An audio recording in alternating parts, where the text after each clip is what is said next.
सर्व श्रोत्यांना आदरपूर्वक नमस्कार. आजच्या भागामध्ये आपण पाहणार आहोत शिवप्रभूंचा गृहपती नावाने जो अवतार झाला त्याची आख्यायिका. प्राचीन काळी नर्मदेच्या रमणीय तटावर नर्मपूर नावाचे एक नगर होते. तेथे शांडिल्य गोत्रात जन्मलेला शिवभक्त मुनी राहत असे. त्याचे नाव विश्वानर. तो ब्रह्मचर्याचे पालन करणारा, वेद अध्ययनात तत्पर, जितेंद्रिय, तेजस्वी आणि पुण्यात्मा होता. त्याने योग्य वेळी एका मुलीशी विवाह केला. तिचे नाव शुचिस्मती. विवाहानंतर तो मुनी अग्निहोत्र, पंचयज्ञ अगदी यथाविधी पार पाडत होता. त्याचबरोबर गृहस्थाश्रमातील धर्माचे यथायोग्य पालन करत असे. तो सुखाने संसार करत होता. त्याची पत्नी देखील उत्तम आज्ञाधारक अशी गृहिणी होती. त्यानंतर एके दिवशी ती म्हणाली की शिवप्रभूंच्या कृपेमुळे तुम्हाला दुर्लभ असे काहीही नाही, परंतु मला तरी अशी इच्छा आहे की भगवान शंकरांसारखा एक पुत्र मला व्हावा. पत्नीच्या तोंडून हे ऐकून तो आश्चर्यचकित झाला आणि अशा प्रकारे तिची इच्छा ही अपेक्षापूर्ती करणे हे आपले कर्तव्य आहे असे समजून तो तपश्चर्येसाठी, तिच्या इच्छा प्राप्तीसाठी काशी क्षेत्री निघून गेला. त्यानंतर त्या ठिकाणी अतिशय कठोर अशी तपश्चर्या विश्वानराने केली. तेव्हा साक्षात शिवप्रभूंचा त्याला साक्षात्कार झाला. एका बालरूपधारी रूपामध्ये शिव त्याच्यासमोर अवतरले आणि त्याच्या आराधनेने प्रसन्न झाल्यामुळे त्याला इच्छित वर मागण्यासाठी सांगितले. त्यावेळेस त्याने असा वर मागितला की आपण पुत्र रूपाने आमच्या पती पत्नीच्या पोटी जन्म घ्यावा. त्यानंतर तो काशी क्षेत्रावरून पुन्हा घरी आला.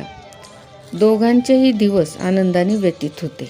यथावकाश त्याची पत्नी गर्भवती झाली. प्रसूतिकाळ पूर्ण झाल्यानंतर गुरु केंद्रस्थानी असताना शुभ नक्षत्रावर तिने एका सुंदर पुत्राला जन्म दिला. त्या पुत्राचा जन्म झाल्याबरोबर सगळ्या दशदिशा आनंदाने भरून गेल्या. सगळीकडे मंद असा सुगंधित वायू वाहू लागला. नद्यांचे प्रवाह स्वच्छ झाले. त्यानंतर ब्रह्माजींनी विश्वानराच्या पुत्राचे जातक कर्म आदी संस्कार केले. 11व्या दिवशी त्या बाळाचे थाटामाटात बारसे केले व त्याचे नाव गृहपती असे ठेवण्यात आले. त्यानंतर एक दिवशी ब्रह्मर्षी नारद त्याला पाहण्यासाठी आले आणि त्या ठिकाणी जेव्हा त्याने बाळाला आपल्या मांडीवर घेतले तेव्हा त्याच्या हस्तरेषा, टाळू, जिव्हा आदी अंगांचे बारकाईने निरीक्षण केले आणि सांगितले की याला 12व्या वर्षी अग्नीपासून आणि विजेपासून धोका आहे. त्यानंतर या ब्राह्मण दंपतीवर वज्राघात झाल्यासारखेच झाले. ते दोघेही पुत्रशोकाने व्याकुळ झाले.